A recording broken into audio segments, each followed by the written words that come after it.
Hey guys, welcome back to Tech Tuesday! Woo! Yeah!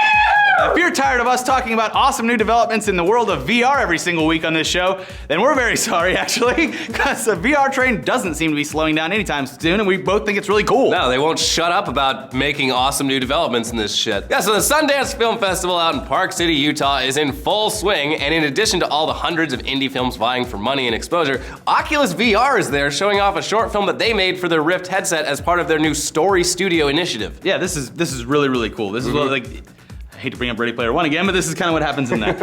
It's called Lost, and it's a real-time CG story directed by Sascha Unseld, a former Pixar animator who made the Pixar short The Blue Umbrella. Which is it's a great little short. Yeah. So we don't know much of anything about the plot or what it looks like, but apparently the story runs roughly 5 minutes long, and that depends on the pace that the viewer takes in examining the setting and events around them. Yeah.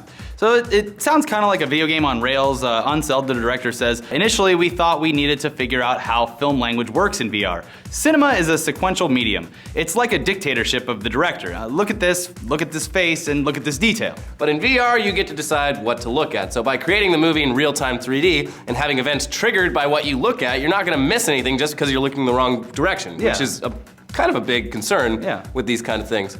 Oculus aren't the only ones showing off VR at Sundance though. Interactive artist Chris Milk showed off a live-action short film called Clouds Over Sidra that gives viewers a glimpse into the life of a young girl in a Syrian refugee camp. He also announced a Google Cardboard app called VRSE or Verse, which will distribute more live-action VR content to users. Yeah, that's pretty cool. And then there's lots more VR there as well. There's a bird simulator. I saw the picture of that. There's one involving like a kaiju attack. Cool. There's one where you're hanging out with a bunch of yak herders in Mongolia. A little less cool. And there's even one that's basically both sides of a date rape scenario told in first person. Educational, I guess? It's just like people that did it said it was just like most uncomfortable shit ever. Yeah. Which sounds about right. I'm actually kind of curious. They should show that to kids in high school going into college and be like, this is how terrifying that's what it is. It's the first college party of like a freshman. Okay, yeah. Like girls. So it is college, educational. Yeah. All right. It sounds gnarly. For now, all these VR experiences are short. Many of the filmmakers themselves admit that they don't know how or if longer form storytelling will work in a VR setting. Yeah, it's easy to dismiss VR filmmaking as a gimmick at this point, because it kind of still is. Yeah. But it's important to note that in the very, very early days of cinema in like the late 1800s, motion pictures were seen in a very similar way. It was just kind of a way to see familiar things in a totally new way.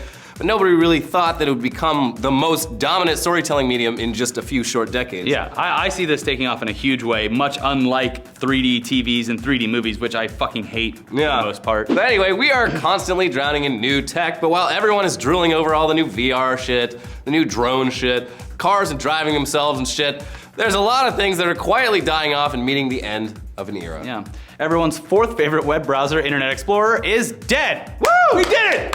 We did it, everyone! After years and years of using other options like Firefox, Opera, and Google Chrome, they finally took the note and were like, oh, well, all right. Or at least it will be dead soon.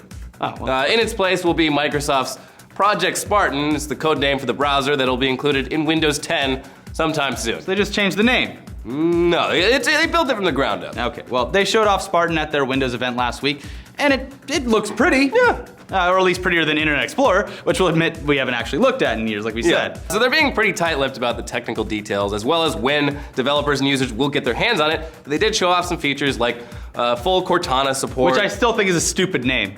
Well, so it's Spartan, Cortana. They're naming everything after Halo. Ugh. It's also got reading lists, tab previews, which is sort of like small previews of the page in the tab instead of the website icon. That's kind of cool. And a built-in PDF viewer. So basically, a bunch of shit that Google already does. Google already has, and Firefox already has. Whoa, that's successful. We should do that. 10 years later. Let's spend $1 million bazillion on it. Yeah. Now, will they be able to win back all the users that have been over on Firefox and Chrome for years now? We'll have to wait and see, probably not. Another sad death in the world of tech has come in the form of everyone's favorite airplane reading material.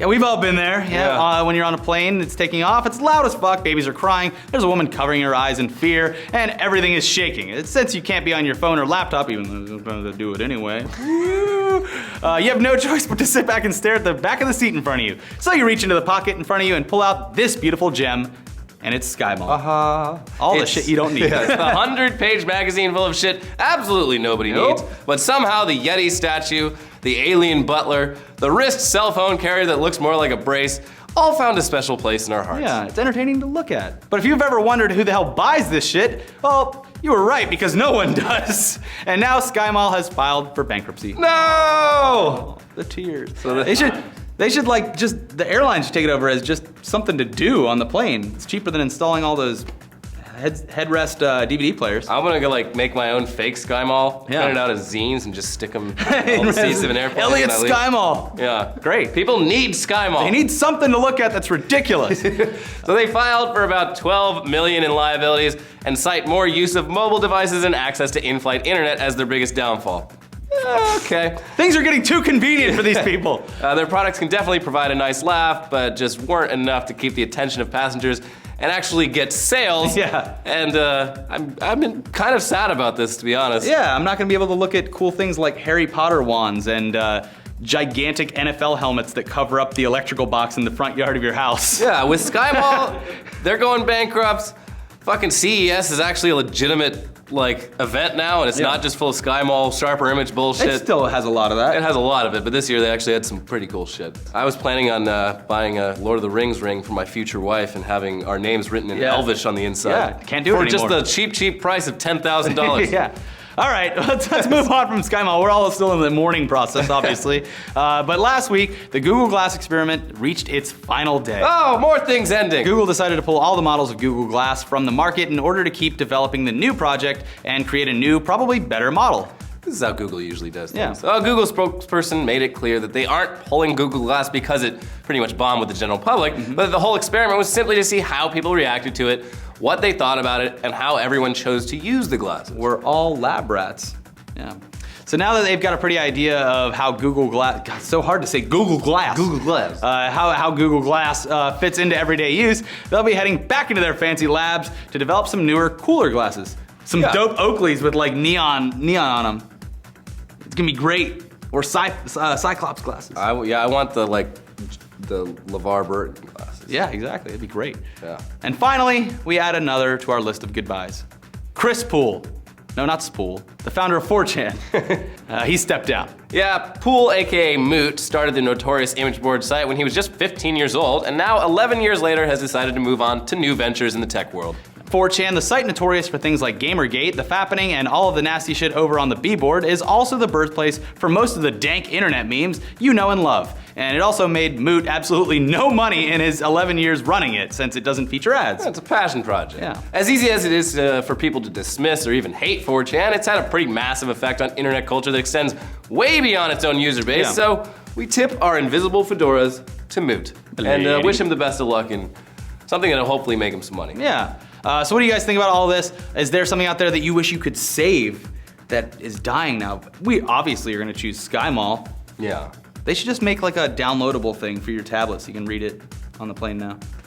They should. They had so much potential.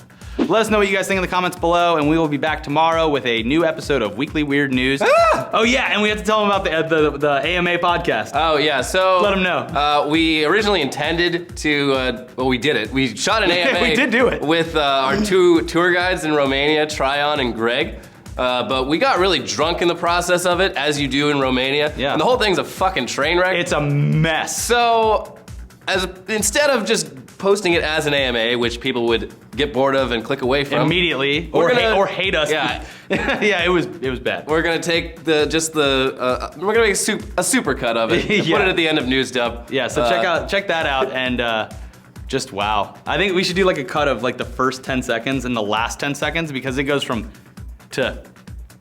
Yeah, something like it's that. a fucking mess. Yeah, it's so get ready for that. Yeah. Be excited. But in actual AMA news, we talked to Tom Kenny, aka SpongeBob SquarePants, yesterday, and that will be up Sunday, and it's gonna be awesome. And we are working on getting it in audio form for your devices, like on iTunes and Stitcher and stuff like that. So you can stop watching YouTube while you're driving your car. It's dangerous. And we're gonna be putting that one up earlier than the video podcast, so you'll get a little exclusive peek at it, audio only. Exclusive. That's some tech stuff. Yeah. All right, we'll see you guys next time. Bye.